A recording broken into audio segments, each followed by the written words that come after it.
After Israel launched a full-blown attack targeting Hamas leaders in Qatar on September 9, Prime Minister Benjamin Netanyahu followed up with particularly forceful statements that have reverberated across the region and the world. On September 13, he directly accused the Hamas Politburo members residing in Doha of obstructing truce efforts and prolonging the conflict in Gaza, saying they were the main reason hostages have not been released. In a blunt post on X, he argued that these leaders don't care about the people in Gaza and that their refusal to accept ceasefire proposals was intended to drag the war out indefinitely. He went further, claiming that removing Hamas chiefs based in Qatar would remove the primary obstacle to releasing all the hostages and ending the fighting. Those remarks came amid mounting Israeli criticism of Qatar for providing sanctuary to top Hamas figures, a relationship that has long been a source of tension. Netanyahu even likened Israel's campaign against Hamas leaders abroad to the United States' response after the September 11, 2001 attacks, warning that Israel would act against Hamas officials wherever they are unless their host countries expelled them. In a video message, he declared that nations who harbor terrorists must either expel them or bring them to justice, and if they fail to do so, Israel would. This sequence of events and the incendiary rhetoric raise many urgent questions about the trajectory of the conflict, the role of third-party states like Qatar, the prospects for a ceasefire and hostage releases, and the broader diplomatic and legal implications of targeting political leaders on foreign soil. First, understanding the diplomatic context is vital. Qatar has long hosted Hamas's political leadership, maintaining channels that other countries and international organizations have sometimes used to negotiate releases and lull periods of calm. That role has made Qatar a controversial intermediary, respected by some as a pragmatic interlocutor and condemned by others for giving Hamas a degree of international legitimacy. Israel's recent actions and public accusations add a new layer of pressure on Doha, effectively putting the tiny Gulf state in the crosshairs of regional security considerations and global public opinion. Second, Netanyahu's rhetoric about acting wherever Hamas leaders are located signals a willingness to accept a wider scope of operations, which could heighten tensions not only between Israel and Qatar, but also among other regional players who host or interact with militant groups. Such a posture risks setting a precedent if states begin to accept extraterritorial strikes against political actors on host soil. The norms governing sovereignty and diplomatic sanctuary could be eroded. That erosion might, in turn, fuel retaliatory cycles and complicate any future peacemaking efforts.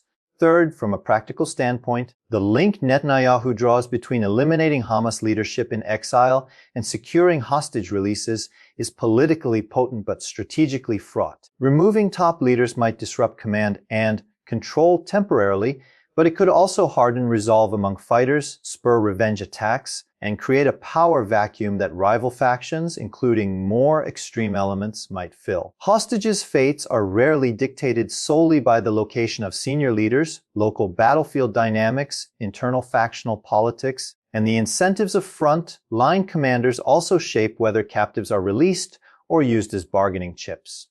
Fourth, the comparison to the U.S. Response after 9/11 is rhetorically powerful and meant to convey determination, but the analogy is imperfect and potentially misleading. The post-9/11 paradigm involved a global campaign aimed at dismantling transnational terrorist networks that operated across borders in a particular historical context. Hamas, while designated a terrorist organization by many countries, is simultaneously a Palestinian political movement with armed wings, social services, and deep roots in Gaza's civilian population. Targeting political exiles raises different legal and ethical questions than pursuing decentralized transnational terror networks. Fifth, international law and norms matter. Extrajudicial actions on foreign soil, if they involve covert operations, assassinations, or strikes, raise legal concerns and the possibility of diplomatic fallout.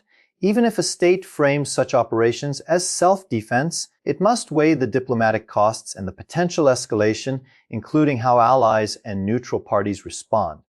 Qatar would be faced with complex choices: accede to Israeli demands and expel political figures, thereby undercutting its role as an interlocutor, or resist and risk more aggressive Israeli measures into its international standing. Sixth, the human dimension cannot be overstated. Civilian suffering in Gaza, the trauma of families of hostages, and the fear among populations in neighboring countries all intensify when leaders use stark rhetoric and hint at cross-border actions. Every statement about getting rid of leaders translates into real anxiety for those who live near conflict zones and for diplomatic staff trying to avert wider conflict. Seventh, the regional diplomatic ripple effects matter. Other Gulf states, Western powers, and international organizations will need to calibrate responses carefully.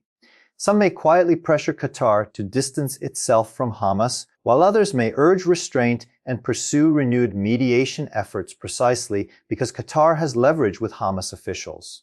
The United States and European nations could be torn between supporting Israel's security concerns and pushing for avenues that prioritize hostage release and humanitarian relief. Eighth, media framing and public opinion will shape the political calculus in capitals. Hardline rhetoric often plays well domestically for leaders seeking to project strength, but it can complicate coalition building internationally.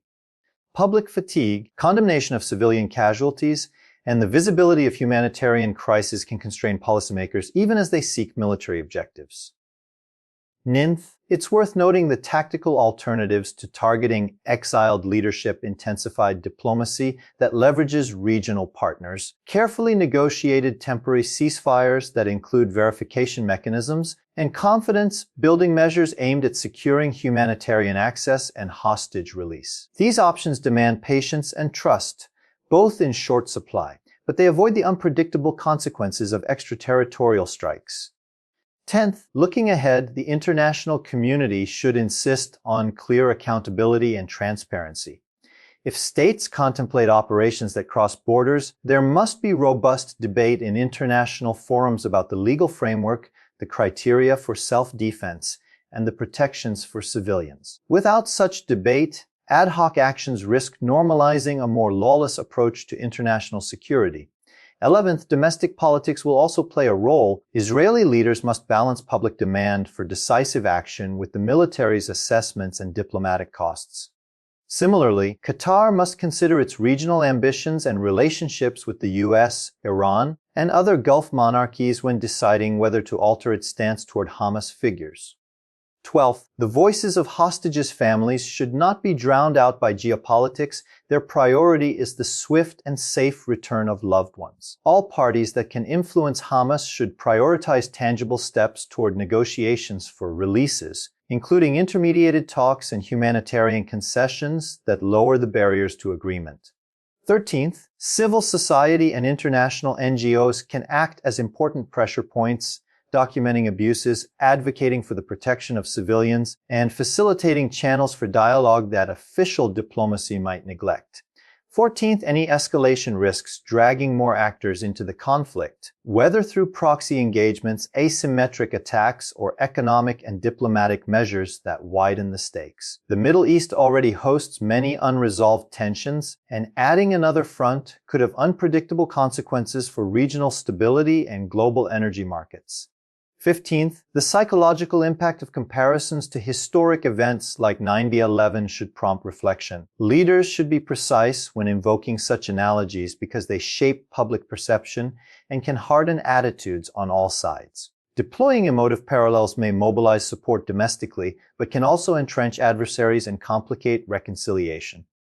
16th, the media and social platforms carry responsibility to verify quotes, contextualize statements, and avoid amplifying unverified claims that could inflame tensions. Careful reporting can help maintain a factual baseline that supports effective diplomacy rather than fueling misinformation. 17th, ultimately, durable solutions require both security guarantees and political pathways toward addressing grievances that fuel conflict. Military actions may degrade an adversary's capabilities, but they rarely solve the underlying political problems that give rise to armed movements. 18th, pragmatism is essential. Third-party states with influence over Hamas, including Qatar, can use that influence constructively if incentivized properly through diplomacy, aid, and security assurances that reduce their perceived need to shelter political actors. 19th, the current moment is a test of international norms and the capacity of institutions to manage high-stakes conflicts without spiraling into wider war. How states, international organizations, and civil society respond will set precedents for how similar crises are handled in the future.